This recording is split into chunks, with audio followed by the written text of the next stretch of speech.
Hey watch lovers, Brad from Brent Miller Jewelers. And today I thought it'd be fun to take a look at two champagne dials. On my left, I have the Grand Seiko SBGA 373 with the fantastic blued spring drive sweeping second hand. And on my right, I have the new Tudor Black Bay 39 on the Jubilee bracelet.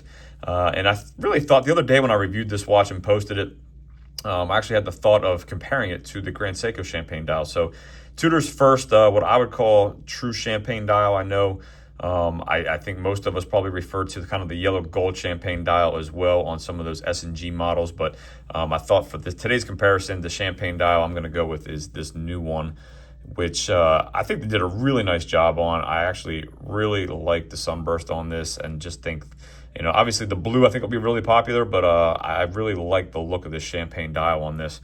And I couldn't help but think how much I like and enjoy Grand Seiko's champagne dial. If you're a fan of Grand Seiko, you know it's a pretty lengthy process for them to get this dial color completed. So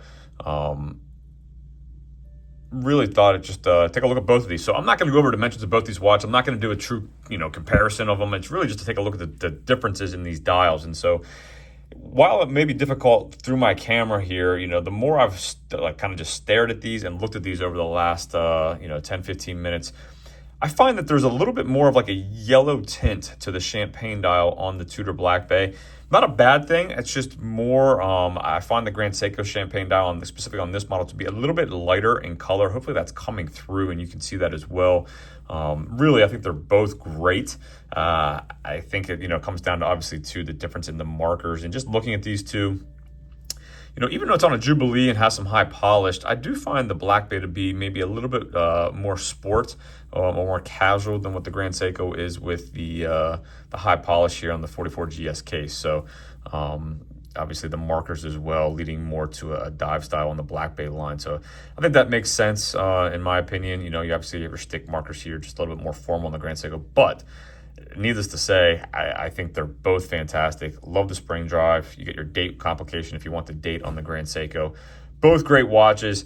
I've rambled on long enough. Again, really just wanted to put them side by side for you and let you look at those dial and the sunburst texture on both of those.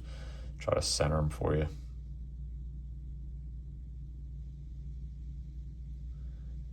Personally, I'm a huge fan of these champagne dials. I can't believe I haven't owned a champagne dial yet. Certainly something I'm going to have to add to my ever-growing list of things I need to get or add to a collection, or at least experience before adding something else or selling or trading something off from my personal collection. So again, either one of these I think would be fantastic. Let me throw these on wrist real quick. I know you guys, a lot of folks like to see the wrist shots. So again, 6 3/4 inch wrist.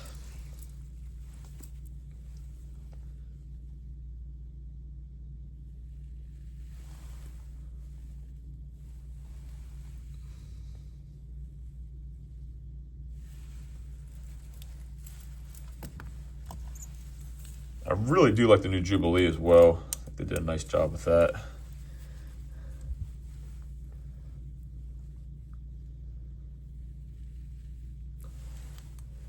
So generally speaking, I would be happy with either one of these. I think overall, I like the fit better, but again, we're not looking at the fit. We're just looking at the color, and I think I ever so slightly, might prefer the color of the Grand Seiko, but they're both just really well done. Huge fan of both of them. So let me know if you like champagne dials. If you have a preference on how Grand Seiko or Tudor's coloring of the champagne dial here on these two, or if you own a champagne dial, let me know which one you own in the comment section. Love to hear it. Maybe it's a model I'm not familiar with, and we'll look at it myself. So thanks for viewing. If there's anything I can do for you, shoot me an email, brad@brentlmiller.com, and we'll see you in the next video.